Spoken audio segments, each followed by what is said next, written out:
warahmatullahi wabarakatuh. Kali ini kita kedatangan tamu yang sangat luar biasa ini, pelopor berdirinya Lemka. Oke, bisa langsung diperkenalkan Ustadz identitasnya agar para penggemar tahu ini Ustadz. Assalamualaikum warahmatullahi wabarakatuh. Waalaikumsalam Nama warahmatullahi saya Maman Abdurrahman. Saya berasal dari Kuningan dan aktif di Lemka semenjak 1986. Ya, langsung bergabung dengan Lemka. Banyak belajar dari Pak Didin. Gitu. Ustadz, langsung ke pertanyaannya Ustadz. Ustadz ini dikenal sebagai Ustadz yang paling humoris di Lemka. Menurut Ustadz Haji Maman Abdurrahman ini, Lemka itu apa sih? Lemka itu adalah lembaga satu-satunya menurut saya yang terkhusus di kaligrafi dan serius melaksanakan cita-citanya, yaitu cita-cita Ustadz kita, Ustadz Didin Surajuddin. Beliau ingin mengembangkan kaligrafi yang waktu itu memang masih jarang, kaligrafi di Nusantara. Alhamdulillah Allah telah menjawabnya, bahkan bukan hanya di Nusantara, bahkan di dunia pun sudah dikenal Ustadz ya? Di dunia pun sudah dikenal. Itu sebagai cita-cita yang mulia sekali pada saat itu. Salah satu yang membuat saya tertarik bergabung di lembaga kaligrafi Al-Quran. Luar biasa Ustadz ya. Jadi kan Ustadz ini kan sahabat, bisa dibilang sahabat dekat Ustadz Didin gitu Ustadz ya? Ya, guru saya, tempat saya berkonsultasi, tempat saya bertanya, ya beliau ini segalanya lah bagi saya. Oke. Jadi kita sebut guru Ustadznya. Tanpa beliau saya tidak ada apa-apanya. Masya Allah, luar biasa, sangat merendah nih Ustadznya. Mudah-mudahan artinya itulah jasa beliau. Ya, Ustadz. Pernah mengalami masa-masa sedih bareng dengan guru kita Ustadz? Bisa diceritakan para... Sebenarnya mungkin mestinya beliau yang paling sedih, Pak Didin. Mestinya beliau yang paling sedih karena di LMK didirikan itu betul-betul tanpa uang, tanpa biaya. Artinya dengan keinginan yang kuat, kami sih hanya membantu saja, membantu. Memang LMK pada awalnya tidak punya uang sama sekali, ya tidak punya. Bahkan khusus gelombang pertama dan kedua itu gratis. Banyak peminatnya bahkan sampai 150 orang, tapi ya begitulah karena gratis jadi orang mengikutinya asal saja, karena sehingga nyisanya cuma 10%-nya. Karena mungkin gratis itu nggak ada tanggung jawab lebih gitu Ustadz ya? Artinya itulah yang saya pelajari dari beliau, ketika ada apapun beliau tidak pernah sedih, tidak pernah menunjukkan. Luar biasa. Jadi memang tidak pernah ditunjukkan, ya saya hanya mengikuti beliau saja. Mohon kesini, mohon kesana, besok ngajar atau apa, hanya mengikuti beliau saja. Itu saja. Kalau tidak harus, jadi kesedihan itu memang tidak harus ditampakkan. Menurut saya beliau tuh mungkin sedih cuman tidak pernah nampak. Tidak pernah menampakkan kesedihannya. Betul. Untuk kejayaan Lemka ini ya. Itu saya pikir itu merupakan pejuang sejati lah. Itu cita-cita beliau. Dan alhamdulillah sekarang Lemka sudah dikenal di... Alhamdulillah di luar dugaan, artinya ketika seseorang bicara, banyak para kiai, rekan-rekan beliau yang bertanya, Pak Didin kok bisa ya mendirikan Lemka? Begitu kok bisa mendirikan Lemka? Ya itu artinya karena beliau gigih, tujuannya, niat, dan lakukan. Tidak usah mandang sana mandang sini, lakukan, istiqomah melakukan. Bahkan Pak Didin pernah bilang, walaupun para pembantunya waktu itu termasuk saya segala macam, seandainya rekan-rekan misalnya mau meninggalkan Lemka, saya akan terus berjuang untuk mengembangkan kaligrafi. Itu kata-kata yang saya catat. Masya Allah. Beliau yang mendirikan, beliau yang akan berjuang sampai... Betul. Walaupun mungkin teman-temannya terpaksa meninggalkan. Memang ada beberapa teman-teman yang meninggalkan beliau. Seperti itu. Tapi beliau tidak akan pernah meninggalkan Lemka tercinta ini Ustadz ya? Alhamdulillah. Alhamdulillah. Masya Allah. Oke Ustadz, mengapa begitu humorisnya Ustadz sehingga dikenal Ustadz yang sangat kocak di Lemka? Atau memang bawaan sifat dari kecil atau memang suka saja menghibur orang gitu Ustadz? Guru saya itu Pak Didin. Pak Didin itu kocak. Luar biasa. Luar biasa itu. Jadi Pak Didin mungkin boleh bicara, boleh bilang mungkin alhamdulillah saya sukses membentuk anak buah saya sehingga pada kocak. Pada kocak. Iya. Di Lemka itu bukan yang kocak itu bukan hanya saya. Kalau sedang munggul bagaimana terjadi, coba lihat. Ya seperti itu. Artinya saya bukan sendiri. Jadi ya guru saya Pak Didin. Guru kocak saya Pak Didin. Guru kocaknya Ustadz Pak Didin. Begitu. Kayaknya dari sini tuh Lemka terkenal asik gitu saja. Karena Pak Didinnya tuh Asik. Asik Itulah satu kepribadian yang harus itu. Jadi kalau kumpul di Lemka itu asik sehingga membuat asik. orang-orang yang mohon maaf mungkin pernah keluar dari Lemka masuk lagi. Nyesel saya. Rindu sekali ingin berkumpul. Bagaimana saya berapa tahun saya nggak kesini, 2 tahun lebih ya nggak kesini. Oh rindu sekali suasana seperti itu ya. Memang alhamdulillah. Jadi kalau urusan kocak bukan saya sendiri yang kocak. Karena guru kita pun sudah sangat kocak Ustadz. Sangat kocak sekali. Jadi nurun di Ustadz nih Ustadz. Sepertinya begitu. 1, 2, 3 mungkin nurun. Oh, iya. Ada satu hal yang tidak menurun ke saya. Oh iya, apa itu? Rasa innocent beliau. Oh. Jadi beliau kalau bikin sesuatu yang lucu seolah-olah tanpa salah gitu. Yang lain ketawa-ketawa dia yang enggak. Jadi gimana tuh Ustadz? Jadi beliau membuat sesuatu yang bikin ketawa. Tapi beliaunya Yang lain ketawa, dianya kagak ketawa. Aduh. Waduh begitu. menciptakan kekocakan tapi beliau ini nggak ketawa sendiri Ustadz ya. Tapi setelah ke belakang dia ketawa. Telat. Jadi ketawanya telat dulu Ustadz. Ketawanya bukan telat, ditahan. Oh ditahan. Gengsi. Luar biasa. Oke Ustadz, pertanyaan selanjutnya ini. Pertama kenal dengan pujaan hati yang sekarang menjadi istri nih. Di mana sih tempatnya? Itu di sekitar IAIN dulu mah ya. Sekarang UIN. Dulu IAIN. UIN Jakarta. Ya diperkenalkan sama sahabat saya, saudara Haji Maudin Anwar, adanya Ustadz Didin. Memperkenalkan beliau yang calon istri saya itu. Dia bilang, ente sudah tua Mon. Ente jangan ngaprak mulu lah istilahnya. Udah sekarang serius berdoa cari istri yang soleh katanya begitu. Itu Awan Maudin Anwar sahabat saya. Sekarang beliau itu di SCTV ya, wartawan senior SCTV. Beliau ya itu awalnya seperti itu. Jadi profesi istri Ustadz ini apa nih? Nah istri saya itu dia akademisi, dia dosen di FISIP UIN ya. FISIP UIN, dosen sosiologi dan komunikasi. Masya Allah. Alasan memilih beliau sebagai istrinya apa nih Ustadz?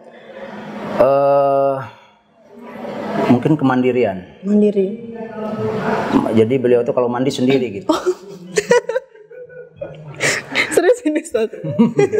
Jadi kemandirian. Beliau itu mandiri orangnya. Terus gigih. Kalau memperjuangkan sesuatu tuh gigih. Contohnya waktu kita baru menikah, kata dia, Pak saya mau jadi pegawai negeri. Wah dalam hati saya, mau jadi apa pegawai negeri? Sementara saya kurang begitu suka, mohon maaf ya. Jadi pengajar. Udah bismillah, niat karena Allah, mau mengembangkan ilmu, saya ridho ya, istri saya jadi pegawai negeri, tapi yang baik mengajar ya, jangan yang lain-lain, mohon maaf saya bilang, mengajar sudah niat itu. Alhamdulillah Allah memberikan jalan mudah, beliau diterima tanpa uang sepeser pun. Akhirnya beliau kuliah S2 di IPB, waktu itu dapat beasiswa. Masya Allah. Sampai S3 lagi, alhamdulillah dapat beasiswa juga di IPB juga S3. Masya Allah. Jadi basic istri ini lebih ke akademis ya Ustadz ya? Akademis ya, beliau ngajar lah gitu, dosen. Kalau boleh tahu ini Ustadz sudah mempunyai berapa momongan? Saya alhamdulillah 3, itu dari istri yang pertama. Ya. Udah yang pertama saja. Kira-kira yang kedua Ustadz. Yang pertama. Memang bener ya ini sahabat kami dia. Kita udah mendengarkannya udah serius gitu Ustadz. Iya. Tapi ada aja humoris itu. Ya. Belum hilang gitu Ustadz. 3, yang satu sudah kuliah, sekarang sedang KKN. Yang kedua, yang laki-laki, yang pertama perempuan, yang kedua laki-laki sedang mengabdi di Gontor, jadi ustadz juga. Yang ketiga baru, jadi dari kakaknya yang kedua, ketiga itu 12 jaraknya. Tahun. Nah itu 12 tahun dapat yang sekarang dibawa ini Prinsa Felicita. Oh dekat tahun ini Ustadz? Ada di sini, dibawa ke sini. Oh yang pakai baju pink tadi, Masya Allah. Apakah Ustadz ini mengenal kaligrafi itu sejak kecil atau pada usia berapa nih Ustadz? Saat saya mesantren di pondok pesantren di Cintawana, Singaparna, Tasikmalaya itu saya sudah tertarik dengan tulisan-tulisan indah gitu. Cuman memang waktu itu tidak ada yang mengajarkan. Saya hanya mencoret-coret saja. Setelah selesai nyantri di pesantren Cintawana, saya ke Gontor. Nih Gontor ini menemukan itu. Karena waktu itu sebenarnya saya melukis. Ya, meluk dan kis gitu. melukis, cuman tidak, kan tahu sendiri bahwa ada fatwa ulama yang mengatakan bahwa melukis, saya sering melukis manusia ya, perempuan cantik dan sebagainya, itu nggak boleh. Ya, Ustaz. Akhirnya itu yang bisa menyalurkan bakat saya ke kaligrafi, khot. Belajarlah di Gontor, alhamdulillah diajarkan sama para asatidzah di situ. Nah, pas kuliah di IAIN ada lembaga kaligrafi yang sudah didirikan 1 tahun. Tuh, wah saya langsung masuk, kebetulan yang mendirikannya Pak Didin Sirojudin. Pak Sirojudin itu artinya orang yang sekampung dengan saya, kenal ayah saya gitu, karena orang tua kami ini sahabat. Oh, jadi perjuangan di Nahdlatul Ulama ya. Sebelum LMK itu ada berarti sudah kenal lama ya? Sudah kenal, bahkan di Gontor itu kami dipilih untuk orang-orang penulis itu rapot ya. Kasbud, bukan Kasbud Doroja, apa namanya itu ya, rapot ya. Jadi tetanggaan ya Ustaz ya rumahnya dengan Ustaz Didin ini? Satu kampung ya. Masya Allah. Oke Ustaz. Sebagai sahabat lillah Ustaz Didin ini Ustaz, apa pandangan Ustaz mengenai Ustaz Didin?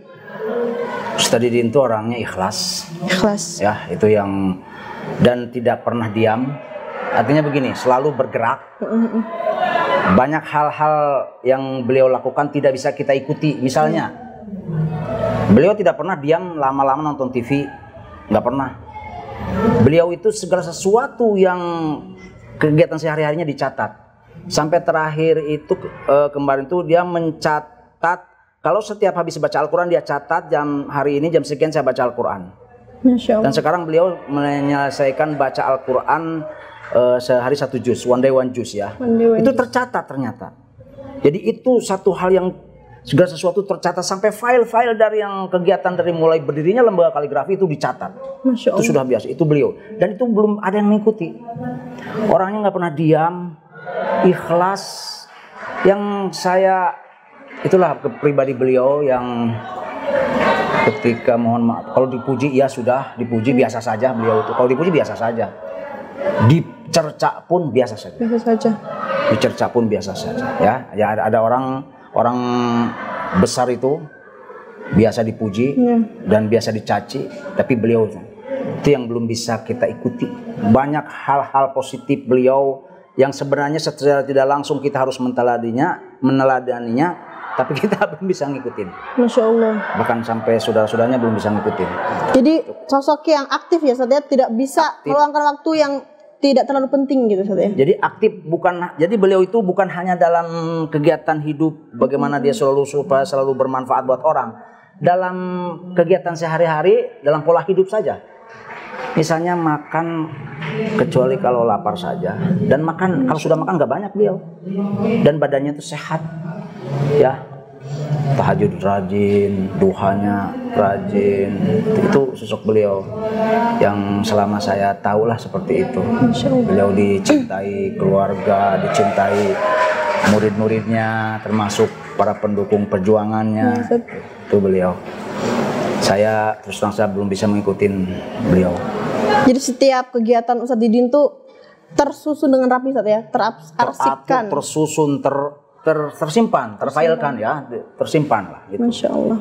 Sampai itu yang kalender itu, kaligrafi kalender itu sampai sudah 20.000 ya, 2.000 eksemplar. 2.000 eksemplar sampai sekarang ada filenya. Jadi tahu sudah selama berapa tahun itu. Itulah. Jadi sangat, kita sebagai muridnya saja untuk meniru dan mencontohnya saja belum mampu ya, sempurna dan sesemangat beliau. Wah, Masya Allah. Agak sulit bagi saya sendiri pribadi, mungkin ada yang lain yang bisa mengikuti lah ya. Oke Ustaz, dengar ini Ustaz mulai mengikuti MTQ ini kan karena sudah mengenal khot sejak lama. Ya. Pertama kali MTQ di mana dan mengikuti cabang apa Ustaz? Di Ciputat. Saya ngikutin melalui sampai dari kelurahan ke kecamatan Ciputat terus ke Tangerang. Jadi banyak kan di situ di Tangerang dulu masih provinsi Jawa Barat, bukan provinsi Banten ya. Di provinsi Jawa Barat selalu saya berjuang, tapi juara dari sekian puluh lomba di Tangerang, di Kabupaten Tangerang itu tidak pernah, maksudnya baru juara pertama itu cuma 1 kali. Ya, lawan kita itu kan Ustadz Mahmud yang suka nongkrong itu ya, Ustadz Mahmud ya. Ustadz Baikuni itu ya. Ini. Nah, maka setelah itu hijrah ke Jakarta. Kita ikuti Jakarta, juara dekorasi ya tingkat itu. Jadi itu pertama kali di Tangerang. Dan dulu kita itu cabang itu disatukan tiga-tiganya. Naskah, dekorasi sama Mushaf? hiasan mushaf itu sendiri. Di lomba itu 3 hari. Sehari naskah, sehari yang dekor. hari mushaf, hiasan mushaf dulu, terus yang terakhir dekor. Jadi Itu satu orang sendiri, itu 3 cabang, Zat? 3 cabang. Masya Allah. 3 cabang. Dari Walaupun mungkin hiasan mushaf dulu sampai sekarang jauh sekali, tidak bisa dibandingkan ya, masih sederhana ya. Cat juga masih seadanya gitu kan, belum mengenal cat-cat yang baik seperti spidol yang bagus, belum zaman dulu. Kan dari ketiga cabang tersebut, Ustadz lebih mendominasi suka di cabang mana sih, Ustadz? Di dekorasi. Dekorasi. Alasannya? Di dekorasi itu karena saya waktu itu banyak gandrung di kaligrafi masjid kan. Jadi kaligrafi masjid itu dari tahun 89 ya. Dari tahun 89 sudah menulis kaligrafi masjid. Jadi dekorasi itu ibarat memindahkan hiasan dari masjid ke itu. Karena dulu kan bentuknya triplek dibagi 3 kan, panjang 240 kali 60 itu kali 40. Iya, Ustadz. Hanya itu saja. Jadi dekorasi bahkan sampai ke nasional 1997 itu di Jambi itu saya ikut, cuman wakil dari Riau, saya juara 1 Riau kan dekorasi waktu itu. Melawan murid-murid saya, murid-murid kita biasa di LMK guru sama murid biasa ya, lomba sudah biasa, no problem lah. Murid mengalahkan guru itu sudah biasa, jadi tidak menjadi masalah. Dan waktu itu kalah sama murid-murid saya waktu itu Ustadz Hawi ya, Mukhlas yang dari Surabaya, Saharudin ya, kalah kita, nggak ada apa-apanya lah sama mereka karena mereka itu lebih fokus dan lebih serius. Kalau saya kan tercabang, mengajar bahasa Inggris lah, dosen di STEKPI juga kan, saya juga dosen dulu. Iya sih, Ustadz. Kan ini tadi tersebut bahasa Inggris nih, Ustadz ya. Profesi sebelum kenal khot atau profesi sampai sekarang nih, Ustadz nih sebagai apa? Jadi saya itu selama di LMK itu saya katakan bercabang, kaligrafi juga saya aktif mengajar bahasa Inggris di kursus-kursus, juga pernah mengajar di STEKPI Sekolah Tinggi Ilmu Ekonomi dan Perbankan di Kalibata, itu juga bidang bahasa Inggris, dosen bahasa Inggris waktu itu. Jadi tercabang sehingga dapatnya dikit-dikit. Karena bercabang itu saja, jadi fokusnya terpecah. Kaligrafi juga, ngajar itu juga, jadi memang seperti itu. Terus mengajar di kursus bahasa Inggris, dan saat itu memang sedang menjamurnya banyak kursus bahasa Inggris. Ciputat itu banyak sekali pokoknya. Sehingga hidup saya itu udah dari mulai pagi habis subuh sampai malam itu ngajar bahasa Inggris kebanyakan. Nah, ngajar kaligrafi itu hanya di lembaga kaligrafi hari Jumat dan hari Minggu saja. Hari Jumat dan hari Minggu saja. Masya Allah. Kan Ustadz ini mempunyai 2 profesi yang berbeda nih, Ustadz ya. Apa perbedaan dan keunikan menjadi sang khotot dan pengajar itu sendiri? Jadi kalau kami sudah jenuh, nih kebetulan saya bagian pendidikan dan program pendidikan pengajaran di sebuah lembaga di yayasan di Parung ya, Bina Ilmu. Jadi kita itu dengan rutinitas itu jenuh. Nah, bagaimana melarikannya? Menulis, melukis di kanvas, di kaca. Kemarin saya Corona itu alhamdulillah banyak menghasilkan lukisan kaca yang sederhana sekali gitu. Jadi memang menuangkannya di situ. Sekali-kali kita ada order, saya kerjakan bersama Ustadz Ja'far bareng-bareng kemarin terakhir ya. Jadi gitu. Tetap kaligrafi tetap kita, dan di pandemi corona ini banyak hikmahnya. Saya banyak berlatih kaligrafi, banyak berlatih menulis, banyak melukis. Nah, seperti itu banyak hikmahnya. Gitu. Karena Allah menguji di corona didatangkan ini pun lebih banyak hikmahnya kan, Ustadz? Bisa ada yang lebih sibuk, bisa full time dengan keluarganya, yang jarang melukis dan menulis bisa lebih alhamdulillah berkarya, banyak hikmahnya. Satu sisi mungkin ini musibah, tapi di satu sisi bagi orang-orang yang yang husnudzon kepada Allah, banyak sekali hikmahnya. Benar, Salah satunya itu yang saya lakukan. Oke, Ustadz. Menurut Ustadz Haji Momon ini, seorang kaligrafer itu apa sih? Seorang kaligrafer adalah tangan panjangnya Allah untuk mendakwahkan kalam-kalam Allah melalui tulisan. Jadi kaligrafer itu adalah hamba-hamba Allah yang disayanginya, dianugerahi kelebihan menulis. Allah sayang pada mereka, menganugerahkan kemahiran dalam menulis untuk meluaskan dakwahnya melalui tulisan, baik itu tulisan-tulisan di buku seperti menulis Al-Quran, menulis buku-buku agama, atau menghiasi masjid, gitu. Atau melukis-lukis di kanvas dan sebagainya. Tujuannya tidak lain tidak bukan. Makanya berbahagialah menjadi seorang kaligrafer karena kita telah dipercaya Allah untuk mendakwahkan ayat-ayatnya melalui tulisan. Tuh, seorang kaligrafer seperti itu. Oke, Ustadz. Dua pertanyaan terakhir ya, Ustadz. Untuk seorang kaligrafer pemula atau yang belum mencoba nih, katanya tuh kaligrafi itu harus ada bakat gitu, Ustadz. Gimana cara mencegah dan mematahkan kata-kata orang yang bilang kaligrafi itu bakat, saya nggak punya bakat jadi saya nggak bisa berkarya gitu, Ustadz? Kalau menurut saya bakat itu 10%. Tapi keinginan kuat dan amaliyah ingin melakukan itu 90. Karena apa? Tanah yang gersang bisa dibuat untuk menjadi subur, dipupuk, digemburkan, itu tanah yang gersang bisa menjadi subur. Tapi walaupun tanahnya subur tapi dibiarkan tidak dipelihara, tidak digemburkan, tidak dipupuk, itu juga akan sia-sia. Artinya itu analogi saya seperti itu. Bakat hanya 10. Tapi yang itu banyak sekali rekan-rekan kita yang merasa tidak berbakat. Dari zero sekali di lembaga itu ada yang belum bisa nulis Arab loh. Tapi mereka sekarang sudah berprestasi, bahkan sampai ke Asia Tenggara kan. Masya Allah. Oke, Ustadz, pertanyaan terakhir untuk Ustadz nih. Pesan dan motivasi untuk santri-santri di LMK dan untuk LMK itu sendiri, Ustadz. Kalau kita menggeluti sesuatu, itu harus fokus. Orang-orang yang fokus di lembaga kaligrafi, contohnya Pak Didin. Satu, Ustadz Isep, Ustadz Teguh, fokus di bidang kaligrafi. Sehingga prestasinya cepat, fokus, serius, dan istiqomah. Luar biasa. Contoh saya sendiri, saya tidak fokus. Ya, kaligrafi juga, ngajar juga, segala macam juga saya lakukan. Dapatnya sedikit-sedikit, bermusik juga. Ya, kadang-kadang kita main musik, kadang-kadang sama saudara-saudara saya. Gitu. Akhirnya tidak fokus. Musik kagak, ini dapat dikit, kaligrafi juga tidak 100%.